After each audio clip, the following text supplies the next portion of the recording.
Untuk waktu ini saya nak terus bersama dengan Firdaus Azil yang kini berada di Taman Seri Muda, antara kawasan yang turut terjejas akibat banjir. Perjalanan dan juga cerita bersama dengan wartawan kita bawakan dari semasa ke semasa, bermula pada hari teruknya dan juga kawasan-kawasan yang ditenggelami air. Jadi Firdaus Azil, silakan dengan laporan. Ada berita dan juga laporan dari Taman Seri Muda. Silakan Firdaus Azil.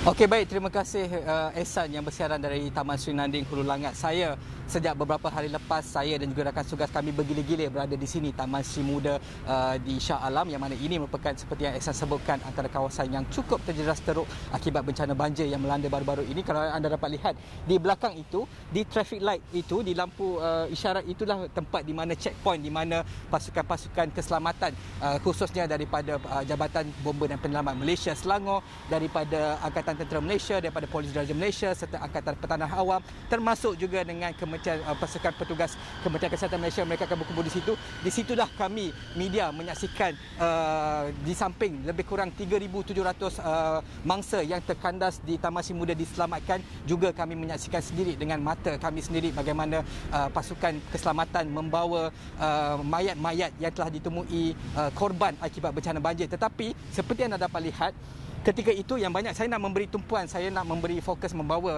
tumpuan penonton Astro One pada malam ini. Saya ingin sekali memberikan penghormatan malam ini kerana anda dapat lihat, walaupun kehidupan masyarakat di Taman Sri Muda sudah kembali beransur seperti normal dan sebagainya, tetapi anda dapat lihat saya masih berada di PKOB ataupun PKOB Taman Sri Muda. Di sinilah markas Jabatan Bomba dan Penyelamat masih ada di sini, markas Tentera Malaysia juga masih ada di sini, dan tetapi saya ingin membawa saya ingin berjumpa dengan pengarah Bomba dan Penyelamat dari Selangor, Tuan Nur Azam Khamis. Kalau boleh saya nak jumpa di mana Tuan Nur Azam? Okey, kita akan pergi ke sana. Ini adalah pasukan-pasukan petugas yang masih 24 jam masih berkawal di sini untuk menantikan, untuk memantau tentang perkembangan semasa. Assalamualaikum, terima kasih banyak Tuan Nur Azam kerana bersama-sama dengan Astro Awani kita sedang bersiaran secara langsung. Saya, seperti yang saya sebutkan tadi, kita ingin mengimbas kembali pengalaman terutamanya agensi pasukan bomba sebagai agensi yang leading agency ketika menyelamatkan masa banjir. Tuan Nur Azam, mungkin boleh menceritakan, kita banyak sekali mendengar dalam usaha bomba bertungkus lumus menyelamatkan lebih 3,700 mangsa dan sebagainya, ada cacian-cacian, ada yang luahan tidak puas hati pada masyarakat luar sana tentang bagaimana gerakan bomba. Tetapi kita nak Tuan mungkin ceritakan sedikit tentang apakah yang dihadapi oleh bomba ketika itu.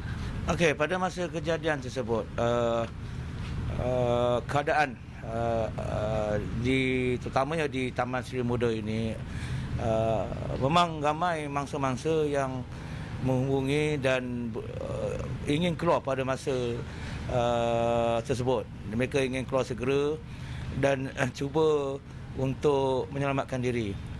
Cabaran kita pada masa kejadian tu, keadaan air, laluan untuk kita ke lokasi itu agak berisiko, di mana kita tidak nampak apa yang ada di dalam air, terutama pada waktu malam. Sebab di laluan tu memang penuh dengan kenderaan, terutama kereta, dan ada juga lori pun ada. Jadi kerana itu sangat berisiko pada kami untuk bergerak pantas. Kita dah sampai awal. Pada peringkat awal kita dah ada dengan beberapa agensi untuk melakukan penyelamatan. Dan selain daripada itu, risiko kita adalah berkaitan dengan arus yang boleh dikatakan laju. Jadi keadaan ini menyebabkan kami berhati-hati dalam usaha untuk menyelamatkan. Dan pada masa tersebut memang mangsa memang bukan setakat berada di rumah.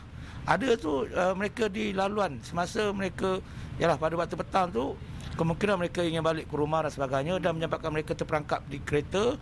Dan ada mangsa-mangsa yang berdiri di atas bumbung kereta, ada mangsa yang di atas pokok, ada mangsa yang kita selamatkan berada di signboard, memanjat signboard dan sebagainya. Jadi keadaan itu memang, kalau pada kejadian itu memang masyarakat tak nampak keadaan dan situasi yang berlaku.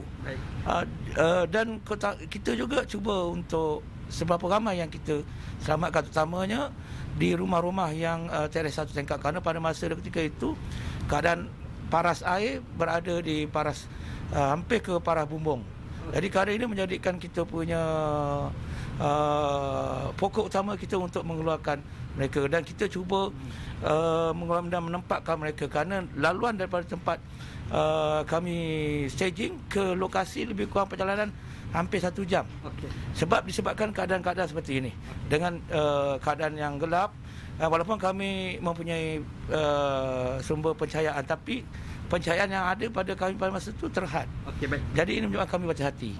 Tuan, bagaimanapun kita sangat menghargai tentang apa yang dilakukan, jasa dan juga tugas peranan yang dimainkan oleh bomber. Kita percaya walaupun ada caci maki, tetapi kita percaya sebilangan besar masyarakat mereka sangat menyanjung tinggi. Terima kasih daripada SOAWANI untuk pihak kerja-kerja keras yang dilakukan. Jadi sudah tentulah 2021 ini dia banyak meninggalkan memori pahit untuk membuat untuk penduduk Sri Muda, tapi kami dari SOAWANI seikhlasnya kami mengharapkan agar tahun 2022 nanti akan membawa sinar yang lebih baik kepada warga Sri Muda khususnya, secara khususnya, dan rakyat Malaysia secara amnya, dan sama-samalah kita bangkit daripada pelbagai dugaan dan cabaran pada tahun 2021 dan sama-sama kita reset demi kehidupan yang lebih baik daripada untuk tahun 2022. Itu sahaja laporan daripada saya, Ehsan.